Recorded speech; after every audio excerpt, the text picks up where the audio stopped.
Hello, BookTube, and welcome to our Sunday read-along, the replacement on this channel for my bleak and barren Sundays. Sundays are no longer bleak and barren on this channel. Instead, they are when we do our read-alongs. And today, we're finishing up our read-along of The Sign of Four, Arthur Conan Doyle's sequel to the novel that introduced Sherlock Holmes and Dr. Watson to the world. And it shares that in common with the other video that I'm making today on ShakeTube, which is that we're talking about sequels. We're talking not only about sequels, but about work that shows an author learning his craft by leaps and bounds. In this case, the story starts with a young woman named Miss Morstan getting a priceless jewel in the mail from an anonymous sender once each year. And just recently, the jewel is accompanied by a note saying that you are a wronged woman and will have justice. She brings the whole mystery to Sherlock Holmes. And Holmes quickly figures out that the mystery derives from an agreement made between army officers, one of whom was this young woman's father, and they all go, he and Watson, and eventually the mystery, Miss Morstan joins them, and also the Scotland Yard Inspector, Athelney Jones. They all go to two brothers who are also sons of one of the officers, and that's when murder enters the picture. One of the brothers dies. Under singularly horrifying circumstances, in his office, someone has come through a hole in the ceiling, stolen a treasure that was hidden in the house, and killed the man with a poisoned dart. And the first-hand forensic evidence in the room suggests that one of the people involved had a peg leg. Needless to say, this intrigues Holmes. We see him at the beginning of this book, lost in a drug-induced stupor, where we are told at the beginning of this book that he's a regular drug user,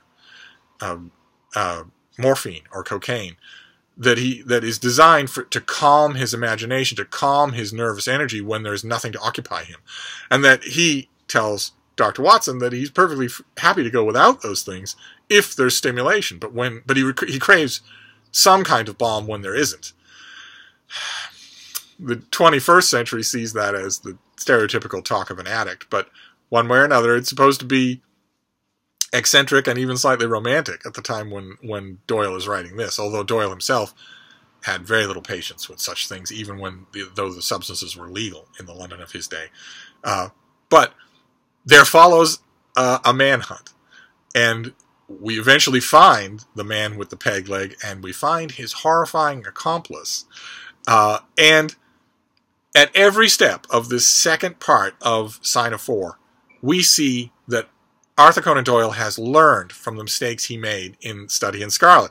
I'm sure, those of you who went through the Study in Scarlet with me, I'm sure that you noticed right away the biggest of those learning feats, which is that the huge backstory of the Sign of Four, the whole story behind the peg leg man and his accomplice and Captain Morstan and all these other people, is told in dialogue. It's told with a minimum of prolonged flashbacks, unlike in Study in Scarlet.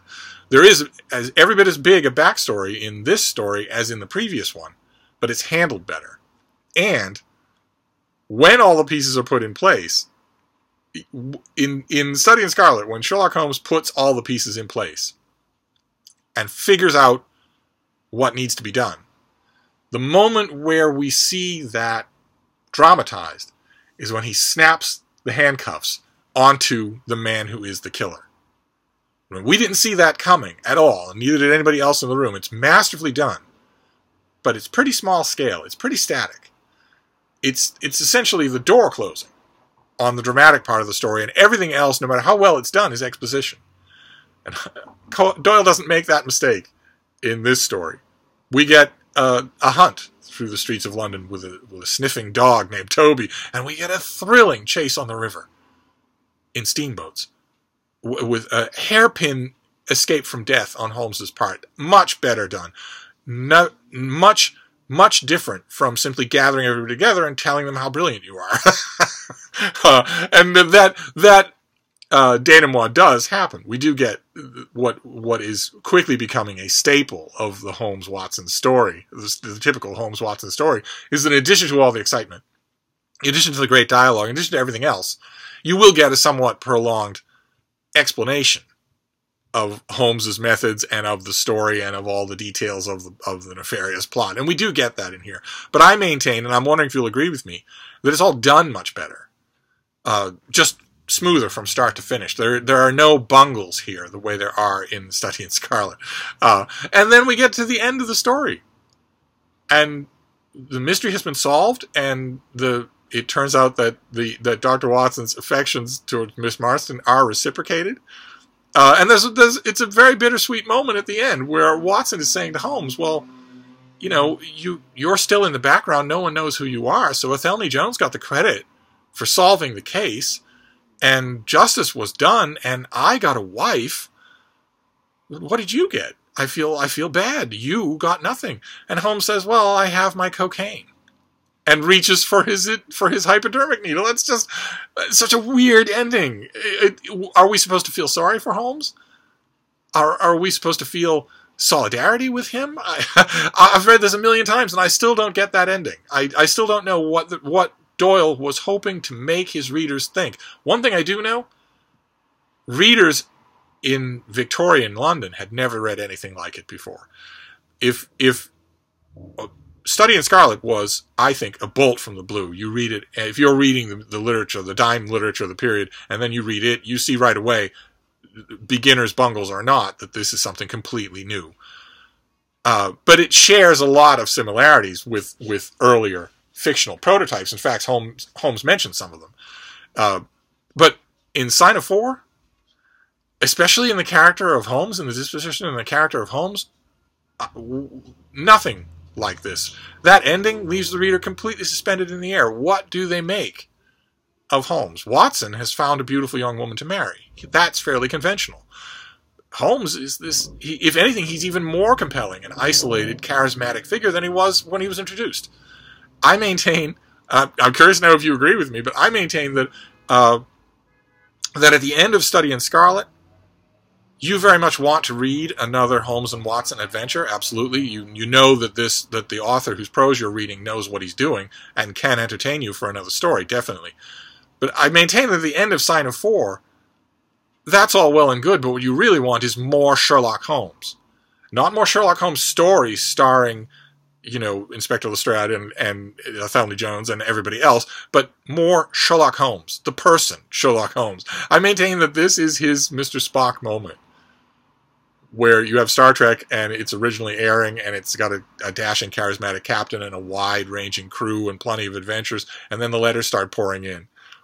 We want more Mr. Spock. We want more Mr. Spock. We don't want more Spock-oriented adventures. We want more of Mr. Spock.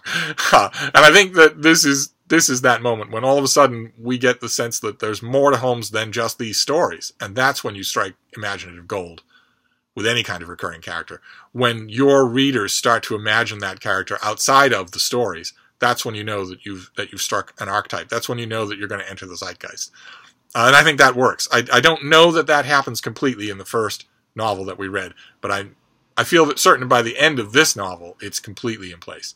And I'm wondering if you felt the same thing. I'm wondering how many of you read this for the first time for this read-along, and what you thought of Sherlock Holmes and Dr. Watson. I feel 100% certain that if you read Study in Scarlet with me and then you came straight to this novel, I feel 100% certain that you will agree with me that this is more professionally done. The ball is not dropped, narratively speaking, anywhere in this thing. There are no unpleasant surprises that you have to make up for. It's just, I think, better executed. But I'd be curious to know if you didn't think that, but I'd also be curious to know what you make of Holmes in here. But anyway, that brings us to the end of our read-along of Sign of Four and raises the question of next week. We have one more weekend in September, but it's only one weekend. It's too small for really anything, and we're doing a great selection of Sherlock Holmes short stories for the entire month of October, for Sherlocktober. So I'm wondering if maybe next weekend we should just skip a read-along, because just the timing doesn't work. There's nothing really to do between now and then that's small enough to do in one visit. So I'm wondering if maybe we should just skip a read-along for next weekend, and I'll just do a tag. And then we'll be off to the races. Well, the miscalculation will never happen again. But let me know. Again, let me know in the comments field. I mean, it's only Sunday now, so if we pick something short, we might be able to do it between now and then talk about it next Sunday. So let me know your ideas. But otherwise, I'm thinking we'll just have a gap. And I'll find something else to do on that Sunday. But anyway, I'm going to wrap this up for now. So that concludes The Sign of Four. And we'll be back to talking about new books in no time at all. Thank you, BookTube.